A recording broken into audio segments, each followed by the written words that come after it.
ಅಸ್ಸಾಂನಲ್ಲಿ ರಣಚಂಡಿ ಮಳೆ ಭೀಕರ ಪ್ರವಾಹಕ್ಕೆ 66 ಜನರು ಬಲಿ. ದೇವಭೂಮಿ ಉತ್ತರಾಖಂಡ್, ಹಿಮಾಚಲ ಪ್ರದೇಶದಲ್ಲೂ ವರ್ಣನ ಪ್ರತಾಪ. ಉತ್ತರ ಪ್ರದೇಶ, ಗೋವಾ, ಮಹಾರಾಷ್ಟ್ರದಲ್ಲೂ ಮಳೆಯಿಂದ 108 ಸಂಕಷ್ಟ. ಇದೆಲ್ಲವನ್ನ ನೋಡೋಣ ಮಳೆ ಅವಾಂತರ ನ್ಯೂಸ್ ಟಾಪ್9ನಲ್ಲಿ. ಅಸ್ಸಾಂನಲ್ಲಿ ಮಳೆ ಅಬ್ಬರಿಸಿ ಬೊಬ್ಬಿರಿಯುತ್ತಿದೆ. ಅಸ್ಸಾಂನಲ್ಲಿ ಪ್ರವಾಹದಲ್ಲಿ ಸಿಲುಕಿ 24 ಗಂಟೆಯಲ್ಲಿ 8 ಜನ ಮೃತಪಟ್ಟಿದ್ದಾರೆ. ಪ್ರವಾಹಕ್ಕೆ ಈವರೆಗೆ 66 ಜನರು ಸಾವನ್ನಪ್ಪಿದ್ದಾರೆ. ಬ್ರಹ್ಮಪುತ್ರ ನದಿ ಅಪಾಯದ ಮಟ್ಟವನ್ನ ಮೀರಿ ಹರಿಯುತ್ತಿದೆ. ಪ್ರವಾಹದಿಂದ ಅಸ್ಸಾಂ ಜನರು ಕಂಗಾಲಾಗಿ ಹೋಗಿದ್ದು, ಎನ್ಡಿಆರ್ಎಫ್ ಸಿಬ್ಬಂದಿ ಬೋಟ್ ಮೂಲಕ ಸುರಕ್ಷಿತ ಸ್ಥಳಕ್ಕೆ ಶಿಫ್ಟ್ ಮಾಡಿದ್ದಾರೆ.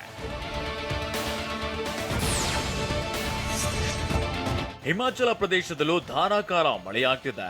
ಮಳೆ ಹೊಡೆತಕ್ಕೆ ಬೆಟ್ಟಗಳೇ ಕುಸಿಯುತ್ತಿವೆ. ಶಿಮ್ಲಾದಲ್ಲಿ ಹೆದ್ದಾರಿ ಮೇಲೆ ಬಂಡೆಗಳ ಸಮೇತ ಬೆಟ್ಟ ಕುಸಿಯೋ ದೃಶ್ಯ ಭಯಾನಕವಾಗಿದೆ. ಬರೋಬ್ಬರಿ 80 ರಸ್ತೆಗಳು ಬಂದ್ ಆಗಿವೆ.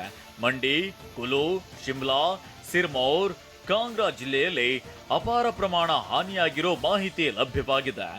ರಾಷ್ಟ್ರೀಯ ಹೆದ್ದಾರಿ 707 ಬಂದ್ ಮಾಡಲಾಗಿದ್ದು ಸವಾರರು ಪರದಾಡುವಂತಾಯಿತು. ವರ್ಷಧಾರೆಯ ಅಬ್ಬರಕ್ಕೆ ನೇಪಾಳವಂತೂ ನಲುಗಿ ಹೋಗಿದೆ. ಕಠ್ಮಂಡುವಿನ ಹಲವು ಪ್ರದೇಶಗಳು ಜಲಾವೃತವಾಗಿದೆ. ಏರಿಯಾಗಳು ಒಂದು ರೀತಿ ದ್ವೀಪವಾಗಿ ಮಾರ್ಪಟ್ಟಿದೆ. ಅಂಗಡಿ ಮತ್ತು ಮನೆಗಳಿಗೆ ನೀರು ನುಗ್ಗಿದ್ರಿಂದ ಜನರು ಮನೆಯ ತಾರಸಿ ಮೇಲೇರಿದ್ದಾರೆ. ಹಲವರನ್ನ ಬೋಟ್ ಮೂಲಕ ರಕ್ಷಿಸಿ ಸುರಕ್ಷಿತ ಸ್ಥಳಕ್ಕೆ ಸ್ಥಳಾಂತರಿಸಲಾಗಿದೆ. ಉತ್ತರ ಪ್ರದೇಶದಲ್ಲಿ ವರುಣನ ಅಬ್ಬರ ಜೋರಾಗಿದೆ. ಉತ್ತರ ಪ್ರದೇಶದ ಬಾಘಾ ಪ್ರದೇಶದಲ್ಲಿ ಕೂಲಿ ಕೆಲಸಕ್ಕೆಂದು ತೆರಳಿದ್ದ 20ಕ್ಕೂ ಹೆಚ್ಚು ಮಹಿಳೆಯರು ನೀರಿನ ಗಂಡಕ್ ನದಿ ಪ್ರವಾಹದ ನಡುವೆ ಸಿಲುಕಿದ್ರು. ಏಕಾಏಕಿ ನೀರಿನ ಮಟ್ಟ ಹೆಚ್ಚಾಗಿದ್ದು ಮರದ ಕಟ್ಟಿಗೆ ಮೇಲೆ ಆಶ್ರಯ ಪಡೆದಿದ್ರು. ಕೂಡಲೇ ಸ್ಥಳಕ್ಕೆ ಆಗಮಿಸಿದ ಎನ್ಡಿಆರ್ಎಫ್ ಹಾಗೂ ಎಸ್ಡಿಆರ್ಎಫ್ ಸಿಬ್ಬಂದಿ ಮಹಿಳೆಯರು ಮಕ್ಕಳನ್ನ ರಕ್ಷಿಸಿದ್ದಾರೆ. ಗೋವಾದಲ್ಲೂ ಮಳೆ ಅಬ್ಬರಿಸಿ ಬೊಬ್ಬಿರಿಯುತ್ತಿದೆ.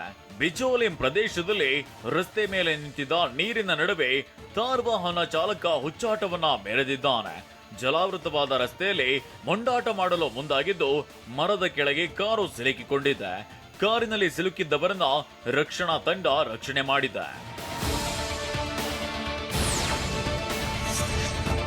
ವರುಣನ ದಾಳಿಗೆ ಸಂಕಷ್ಟಗಳ ಪ್ರವಾಹವೇ ಹರಿದು ಬರ್ತಿದೆ. ಪಾಲಿ ವಾಟರ್ ಫಾಲ್ಸ್ ನಲ್ಲಿ ಏಕಾಏಕಿ ನೀರಿನ ಮಟ್ಟ ಹೆಚ್ಚಾಗಿದ್ದು ನೂರಾರು ಪ್ರವಾಸಿಗರು ಸಂಕಷ್ಟಕ್ಕೆ ಸಿಲುಕಿದ್ರು. ಕೂಡಲೇ ಪೊಲೀಸರು, ಎನ್ಡಿಆರ್ಎಫ್ ಸಿಬ್ಬಂದಿ ಹಾಗೂ ಅಗ್ನಿಶಾಮಕ ದಳದ ಸಿಬ್ಬಂದಿ ಸ್ಥಳಕ್ಕೆ ಆಗಮಿಸಿ ಹಗ್ಗದ ಸಹಾಯದಿಂದ ಪ್ರವಾಸಿಗರನ್ನ ರಕ್ಷಿಸಿದ್ದಾರೆ.